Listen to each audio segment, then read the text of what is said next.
The simplest way to break this habit of over apologizing and over sharing and over explaining is to start with the awareness piece. Like, simply today, this is how you're going to break that habit. This is the one thing from this particular video episode where if you take this one thing and you start to apply it, it is going to change how you see apologizing. Just for the next week, count how many times I say I'm sorry. Become aware of why you're saying I'm sorry. Your subconscious is running 85% of the show. And if it's running 85% and you were programmed to say I'm sorry for things that you're not actually sorry for and you have no intention of actually changing your behavior, then what you're doing in that is you're showing that you're not consistently showing up as the man that can lead because you can't face uncomfortable conversations because you're saying I'm sorry all the time. She doesn't want you to say I'm sorry. She might tell you in the conversation, but what she's telling you is she wants you to show up as the man that knows who he is, that is grounded, that is able to confront the dangers of what, society is so different today, but throughout evolution, we were needed to protect our families physically. And she wants to feel that emotionally, energetically, and spiritually. And if we constantly are saying, I'm sorry, what we're telling her is that I'm actually coming from a place of not knowing what to do. I have no clarity. I have no direction. And I'm so uncomfortable that if I was to not say I'm sorry to you and you would be mad at me, that I couldn't handle that. One of the most powerful things that you can do inside of your relationship, and I do this with Sabrina all the time, is I don't attach to the fact that she's upset with me. Now, that's a process that I lead a lot of the guys I'm working with through, that it takes a level of mastery so it doesn't actually dysregulate your nervous system.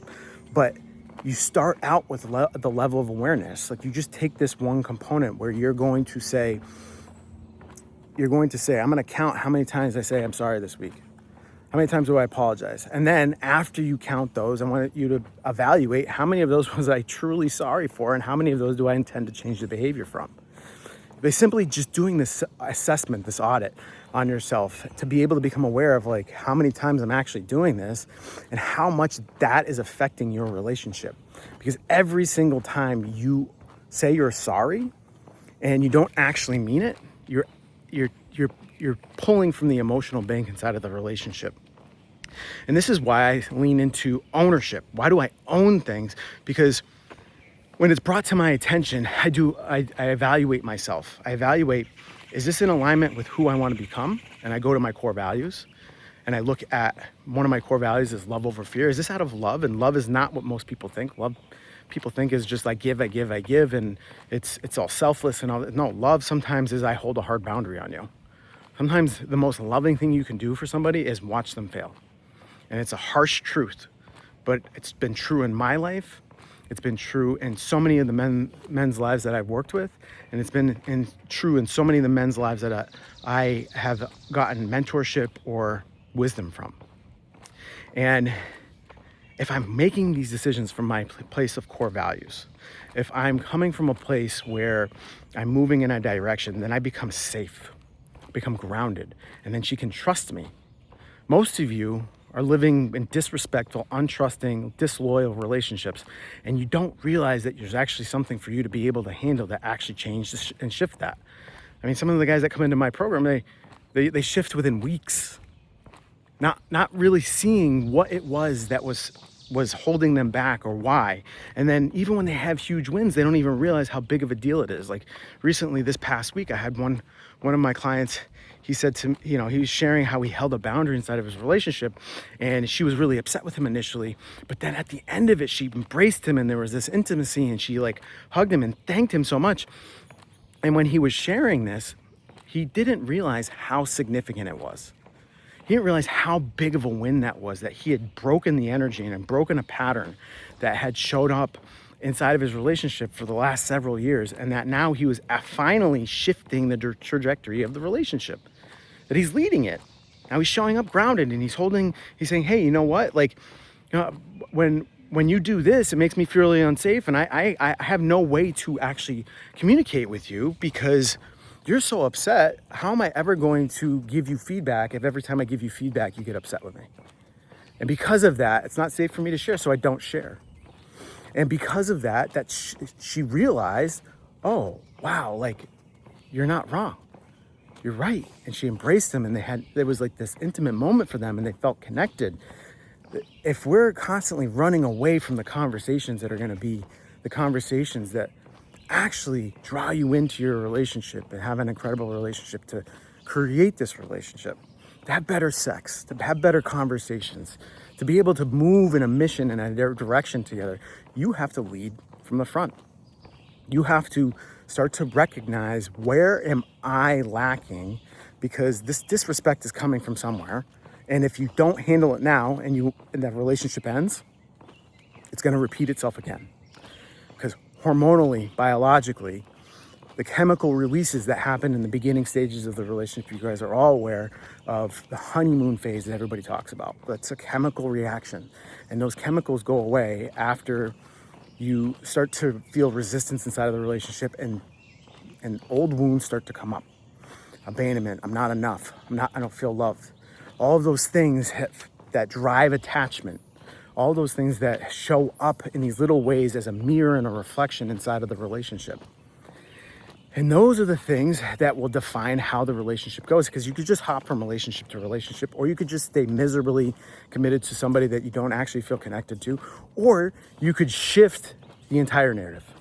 You could step into a version of yourself that would actually be able to start to handle uncomfortable conversations, be able to handle the resistance that shows up in the relationship, the areas in your life that she triggers you, so you can examine whether or not that is something for you to handle, or is that a boundary you need to hold. And I'm going to tell you, 9 out of 10 times, it's probably not as much you as it is the boundary, and you not saying no, and you over apologizing for things that you honestly shouldn't be apologizing for. You're apologizing way too much, and you need to own things, because if you apologize for something, or this is why I switch the words. I use ownership as a place of I need to make a change. Because if I continue to say I'm gonna change and I don't change, how would she ever trust me? Why would she want to open her legs to me? Why would she want to be intimate with me? Because she can't emotionally trust me. She can't trust the words that are coming out of my mouth. If she can't trust the words that are coming out of my mouth, that is the number one thing we have as men, is consistency. It's built into our DNA. It's built into our testosterone. And if this is frustrating you, why? This is just a mirror, bro. I don't know why this would frustrate you. And if it's frustrating you, it's probably for a reason. Probably something showing up for you that's pissing you off right now. And I would love to hear it in the comments.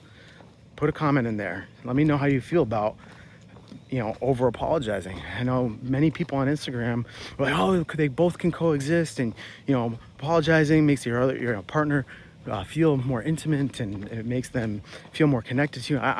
Bullshit. It doesn't. If you don't know who you are, if you aren't coming from a place of alignment with yourself, and you're apologizing for things that you don't even know you're apologizing for, I'm calling bullshit on you. You're not. You can't apologize until you're able to hold or understand why you're even apologizing from the first place. If you're not willing to change the behavior of why you're apologizing, there is no apology necessary.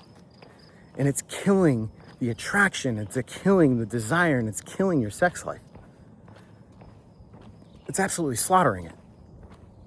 Now, if that's something that you want to change and step into, I suggest you subscribe to this channel. Hit that follow button, subscribe button. Listen to these episodes. If you feel so inclined that you're being that disrespected, take our free assessment. Our respect assessment puts you through about 15 questions. It takes about 3 minutes. It's super quick. It gives you a percentage of how respected or disrespected you are. And then it gives you a customized game plan so that you can actually start to take action today. And you receive that game plan based upon your answers, and it's all customized to you. And then I tell you, that's going to be something that'll be powerful for you. If you're struggling with the disrespect and the rejection and not feeling like you're getting enough sex, and you feel like she doesn't trust you and she doesn't honor you and she doesn't believe you, it's a hard place to be. And I've been there many, many different times, and I had to learn the hard way. And I don't want you to learn as hard as I had to learn. So I hope you're having a wonderful day. I'll see you next time.